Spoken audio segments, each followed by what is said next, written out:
Shanghai d'aujourd'hui. C'est la photo traditionnelle quand on arrive à Shanghai. Un souvenir devant le compteur de vitesse du Maglev, le train qui relie l'aéroport à la ville. Une pointe à 431 km/h, record mondial. Shanghai donne le ton d'entrée. Ici, tout va plus vite qu'ailleurs. Shanghai, capitale de la démesure. 19 millions d'habitants, 120 nouveaux gratte-ciel chaque année et le plus long métro du monde. Un rythme effréné qui donne le tournis même aux Shanghaïens. À 55 ans, Wei Wen s'offre parfois une promenade dans son ancien quartier où elle a perdu tous ses repères. Cette photo a été prise en 2002. Ici, il y avait un champ de colza avec plein de fleurs et ici ma maison. En 2002, le gouvernement nous a fait déménager pour construire tous ces grands immeubles. Wei Wen a toujours vécu ici, dans le district de Lujiazui. Lujiazui, c'est désormais le centre financier de la ville, la fierté des Shanghaïens. On surnomme le quartier le Manhattan chinois, sauf qu'ici les gratte-ciel sont bien plus hauts qu'à New York. Difficile d'imaginer qu'il y a 20 ans seulement, Lujiazui ressemblait à ça. Des champs, des entrepôts, un port de pêche et une population très pauvre. Wei Wen a beaucoup de souvenirs, mais aucun regret. On utilisait l'eau de la rivière voisine, elle n'était bien sûr pas potable.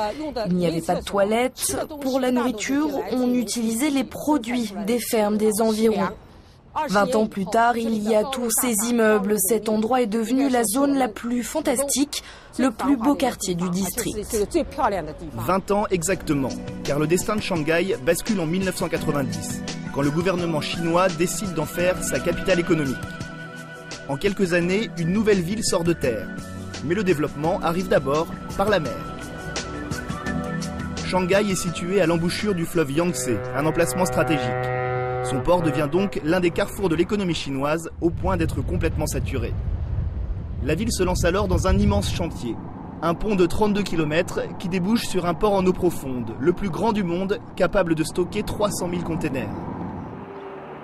Le site est dirigé aujourd'hui par Xu Guoming. Chaque jour, il inspecte les 6 km de quai.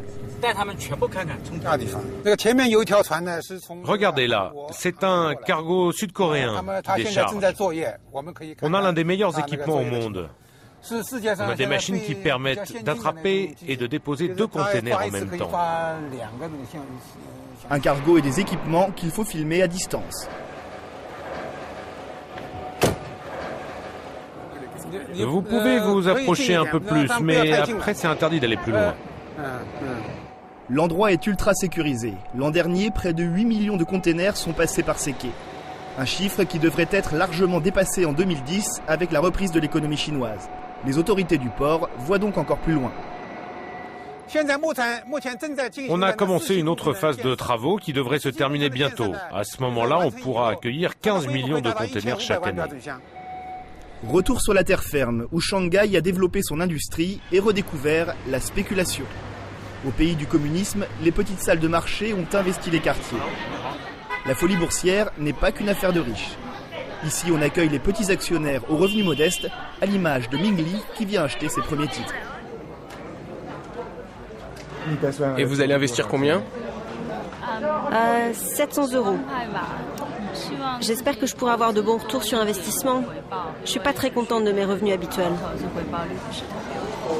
La bourse de Shanghai bat des records depuis 10 ans. Aujourd'hui, certains économistes craignent la surchauffe et l'explosion d'une bulle financière. Pourtant, chez les petits porteurs, c'est l'optimisme qui domine. Vous avez confiance en la bourse de Shanghai ? Oui, j'ai confiance. Je pense que l'exposition universelle va faire grimper nos actions et qu'elle nous rapportera de l'argent. Certains n'ont pas attendu l'expo pour faire fortune. Rendez-vous chez l'une des légendes de la bourse, au bout de cette allée bien gardée. Voici l'une des innombrables maisons de Liu Yiqian. L'homme est ce qu'on appelle un tycoon.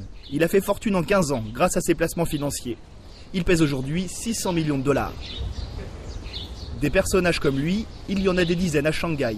riche et décomplexé. Cette maison-là, elle a été achetée en 2002. À l'époque, elle coûtait plus de 2 millions d'euros. Aujourd'hui, il doit y en avoir pour plus de 10 millions d'euros. Visite guidée à l'intérieur du palace. Un style hétéroclite et un goût certain pour la dorure. Liu Yitian est aujourd'hui l'un des plus grands collectionneurs d'art de Chine. Des dizaines d'œuvres encore emballées s'entassent dans son arrière-cuisine. Le milliardaire est visiblement plus investisseur que connaisseur. C'est une sculpture. Elle doit venir d'un artiste français. Un artiste très célèbre. Le temps d'un coup de fil à sa femme, et Liu Yitian retrouve son nom. Dis-moi, elle vient bien de France, la statue? Ah, il s'appelle Rodin. Je connais pas, moi, Rodin. Il est français, Rodin? Ah, Rodin. C'est Rodin. Rodin de France. Si Rodin est inconnu, la période maoïste, elle, est exposée un peu partout. Cela peut paraître surprenant, mais le pop art révolutionnaire est à la mode chez les milliardaires chinois.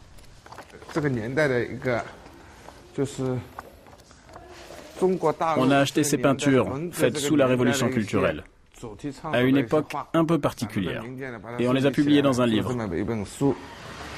Beaucoup de ces tycoons ont bénéficié d'appui politique lors de l'ouverture économique de la Chine. Liu Yitian, lui, affirme s'être formé tout seul, ce qui lui vaut l'admiration des Shanghaïens. Quand j'étais adolescent, je fabriquais des sacs avec mes parents.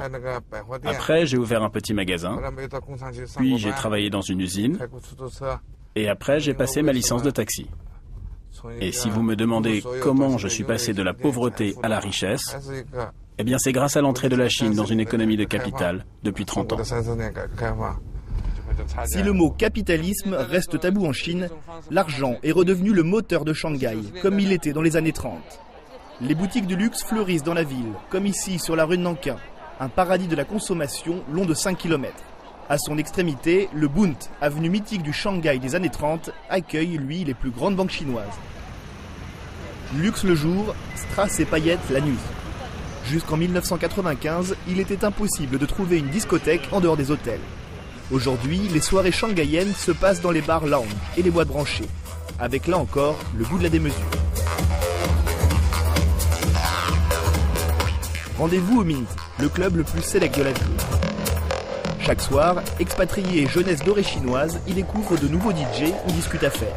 Le cadre est tape à l'œil, mais complètement assumé par Damien, le chef de salle français du Mint. Nous avons ici l'aquarium de 17 mètres de long avec 8 requins à pointe noire qui représentent les couleurs du mint. Donc le blanc, le gris et le noir. Okay. Et qui représentent aussi, je sais pas, je trouve que c'est un très beau poisson, une puissance, beaucoup d'énergie. Et c'est vrai qu'on s'y attache aussi, on s'y attache. On peut les reconnaître. Damien est arrivé à Shanghai il y a 2 ans, après avoir travaillé dans les clubs londoniens et australiens. La vie nocturne, il connaît, et pour lui, l'avenir des soirées shanghaïennes, c'est le haut standing. Les Chinois adorent tout ce qui est marque, tout ce qui est fashion, tout ce qui est nouveau, tout ce qui est cher. Et il y a énormément de nouveaux riches. Donc ça veut dire que dès que quelqu'un commence à avoir de l'argent, ce qu'il veut, c'est le meilleur, le plus cher, le plus beau. Ce qu'ils aiment, c'est se montrer. Se montrer et prendre une revanche sur le passé. Appauvri et persécuté sous la révolution culturelle de Mao Tse-tung, Shanghai renoue avec les tabous d'il y a 30 ans. Le luxe, la fête et l'influence occidentale.